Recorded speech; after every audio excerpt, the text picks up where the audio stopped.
سورۃ النساء اس کی تلاوت ہم نے سماعت کی۔ نساء ویمن، ان سے متعلق بڑے ہی اہم مسائل اس سورت میں اللہ رب العزت نے بیان فرمائے ہیں۔ سورت کا آغاز جو ہے اسلام کے ایک بہت ہی خوبصورت پہلو سے ہوتا ہے، اور وہ کیا ہے کہ رب ذوالجلال نے تمام انسانوں کو ایک مرد اور ایک عورت سے پیدا کیا۔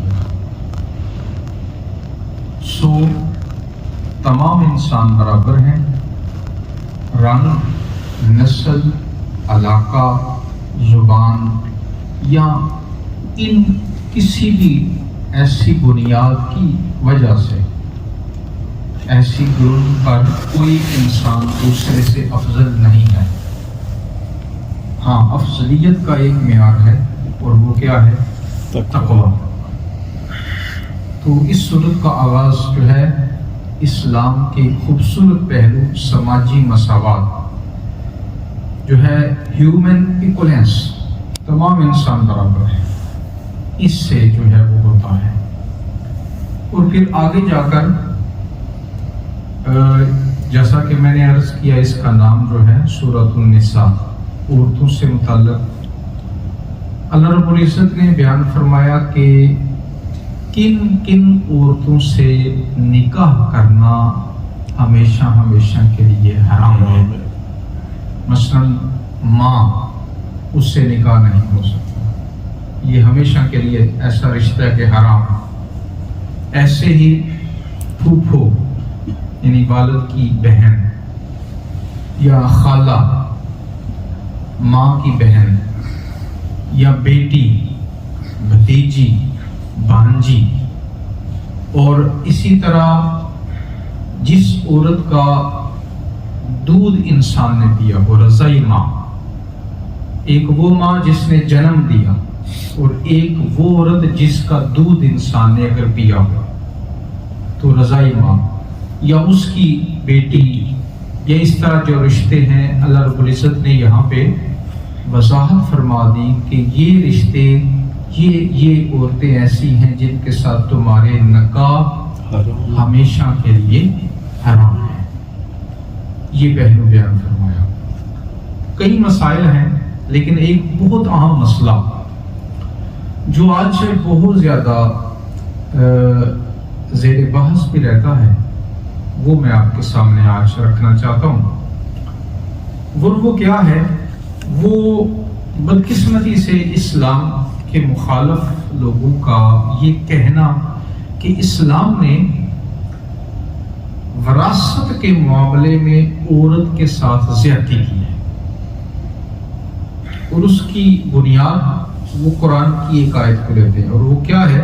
اللہ تعالیٰ قرآن میں فرماتا ہے یوصیکم اللہ فی اولادکم، اللہ تعالیٰ تمہاری اولاد سے متعلق تمہیں وصیت فرماتا ہے، للذکر مثل حظ الانثیین، جو لڑکا ہے وراثت میں اس کے 2 حصے ہیں، لڑکی کا 1 حصہ ہے۔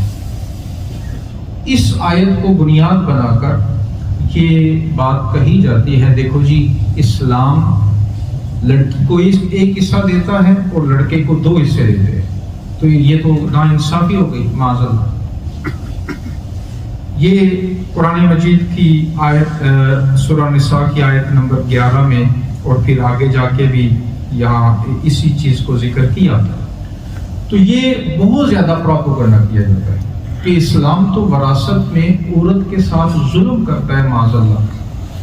اور اگر جو ہے وہ عورت کو 3 لاکھ روپیہ ہے، ایک مثال دے رہا ہوں، عورت کو 1 لاکھ مل رہا ہے، اور لڑکے کو یعنی لڑکی کو 1 لاکھ اور لڑکے کو 2 لاکھ مل رہے ہیں، یعنی ڈبل مل رہا ہے لڑکی کے مقابلے، تو یہ تو زیادتی ہوئی، یہ تو مساوات نہ ہوئی۔ اب یہاں پہ میں آج تھوڑا سا توجہ فرمائیے گا، میں اس حوالے سے عرض کروں۔ پہلی بات تو یہ یاد رکھیں کہ جس وقت اسلام نے، قرآن نے عورت کو وراثت میں حصہ دینے کا اعلان کیا، کوئی مذہب اور معاشرہ عورت کو وراثت میں حصہ نہیں دیتا تھا۔ پہلی بات تو یہ یاد رکھیں، کوئی مذہب، آج بھی کسی مذہب کی مذہبی کتابیں اٹھا کے دیکھ لیں، عورت کو وراثت میں حصہ نظر نہیں آپ کو آئے گا۔ عرب معاشرہ جہاں پہ قرآن نازل ہوا تھا وہاں وراثت بڑے بیٹے کو ملتی تھی، باقی بیٹوں کو بھی نہیں ملتی تھی، یا پھر وہ بیٹا جو جنگجو ہوتا، یعنی باپ کے ساتھ جا کے جنگ میں شامل ہوتا، اسے ملتی تھی۔ لڑکی عورت کو تو تصور بھی نہیں تھا وراثت ملنے کا اس دور میں، جب کوئی مذہب، ہاں یہودیت ہو یا عیسائیت ہو، ہندو مت ہو، کوئی مذہب آپ اسے پڑھ لیں، ان کی کتابیں پڑھ لیں، اور کوئی معاشرہ ہو، جیسے عرب معاشرہ تھا، یونانی معاشرہ تھا، ایرانی معاشرہ تھا، آپ پڑھیں انہیں، کسی معاشرے میں عورت کے لیے وراثت میں کوئی حصہ نہیں تھا۔ اس وقت اسلام نے اعلان کیا، قرآن نے اعلان کیا کہ نہیں، عورت کو بھی وراثت میں حصہ نہیں ملے گا۔ آج یہ کہا جاتا ہے کہ اسلام نے زیادتی کی کہ لڑکے کو 2 حصے اور لڑکی کو 1 حصہ دیا۔ اب یہ پروپیگنڈا ہے، در حقیقت ایسی بات نہیں ہے۔ کہ کتنے ہی ایسے پہلو ہیں جہاں اسلام نے عورت کو زیادہ حصہ دیا، مرد کو کم حصہ دیا وراثت میں، اور کئی ایسے پہلو ہیں جہاں اسلام نے عورت اور مرد دونوں کو برابر حصے دیے۔ اب میں تھوڑی سی اس کی وضاحت کرتا ہوں آپ کے سامنے، یہ بہت اہم مسئلہ ہے۔ مثلا اللہ رب العزت نے ارشاد فرمایا کہ اگر والدین کی جو ہے وہ میراث، ماں باپ ہوں زندہ ہوں، بیٹا فوت ہو جاتا ہے، ماں باپ دونوں زندہ ہیں، اب ان دونوں میں سے بیٹے کی وراثت میں سے، بیٹا فوت ہوتا ہے، بیٹے کی وراثت ماں کو بھی ملنی ہے، باپ کو بھی ملنی ہے، اور دونوں کو برابر ملنی ہے۔ اب ذرا قرآن کی آیت سورہ نساء کی آیت نمبر 11 پڑھی۔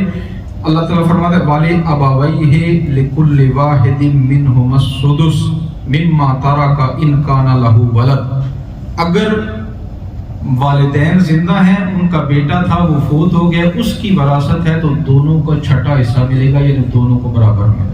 یہاں اسلام مرد اور عورت کو برابر دے رہا ہے، اسلام مرد اور عورت کو برابر دے رہا ہے۔ 11 نمبر آیت ہی ہے۔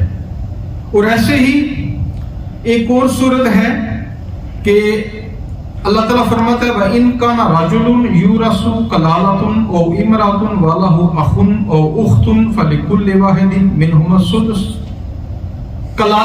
کلالہ یعنی ایسا بندہ جس کا کوئی وارث نہیں ہے، جس کا اس کی اولاد ہی نہیں، والدین بھی نہیں، وہ بھی فوت ہو گئے، اولاد ہوئی نہیں، اب اس کی وراثت ہے۔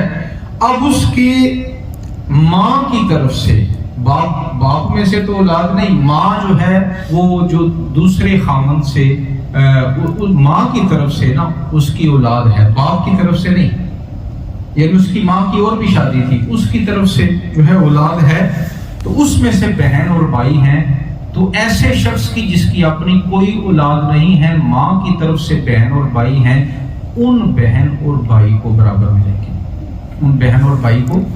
یہاں بھی اسلام مرد اور عورت کو برابر دے رہا ہے وراثت۔ یہی سورۃ نساء میں آیت نمبر 12 یہ فرمایا۔ آگے دیکھیں جہاں پہ عورت کو مرد سے بھی اللہ تعالیٰ اور قرآن زیادہ حصہ دیتا ہے۔ اب وہ ذرا دیکھیں، مثلا کوئی شخص ہے، اس کے وارث میں سے بیوی بھی ہے، بیٹی بھی ہے، ماں بھی ہے، اور ایک سگا بھائی ہے اس کا، ماں اور بیٹی، بیوی، سگا بھائی۔ اب اس کی اگر وراثت جب تقسیم ہوگی تو بجائے سگا بھائی، اس کا مرد ہے نا، سگا بھائی ہے، بیٹا نہیں ہے، سگا بھائی ہے، لیکن سگے بھائی کی نسبت بیٹی کو وراثت میں سے زیادہ حصے ملیں گے. وراثت میں سے بیٹی کو، مثلا اگر وراثت میں 24 حصے ہیں، 3 حصے بیوی کو، 4 حصے ماں کو، 5 حصے سگے بھائی کو اور 12 حصے بیٹی کو ملے گی. یہاں زیادہ کس کو مل رہا ہے؟ عورت کو زیادہ مل رہا ہے. مرد کو جو اس کا سگا بھائی ہے اس کو جو ہے وہ 5 حصے مل رہے ہیں، اور بیٹی کو ڈبل سے بھی زیادہ یعنی 12 حصے مل رہے ہیں. 5 ڈبل 10 ہوا نا، تو بیٹی کو 10 نہیں بلکہ 12 حصے مل رہے ہیں. تو یہاں عورت کو یعنی بیٹی کو ڈبل سے بھی زیادہ مل رہا ہے. اور پھر آگے دیکھیں، عورت ہے اس کے ورثاء میں شوہر ہے، بیٹی ہے، سگی بہن چھوڑی ہے. اب اس کا بھی ترک ہے. اب عورت فوت ہوئی ہے، اس کا خامد بھی زندہ ہے، اس کی بیٹی ہے اور اس کی بہن ہے. اب اس میں سے جو ہے مرد حالانکہ موجود ہے، لیکن ترکہ اگر 4 حصوں میں تقسیم ہوگا تو شوہر کو 1 حصہ، بہن کو 1 حصہ اور بیٹی کو 2 حصے ملیں گے. حالانکہ مرد یہاں پہ بھی ہے لیکن اسے اپنی بیوی کی وراثت میں سے 1 حصہ مل رہا ہے، اور اسی کی بیٹی کو کتنے حصے مل رہے ہیں؟ 2 میں. یہاں پہ عورت کو ڈبل مل رہا ہے، زیادہ مل رہا ہے. یہ بھی اللہ نے قرآن میں فرمایا. اب ایک پہلو ایسا بھی ہے کہ عورت کو حصہ ملتا ہے، مرد کو وراثت میں سے نہیں ملتا.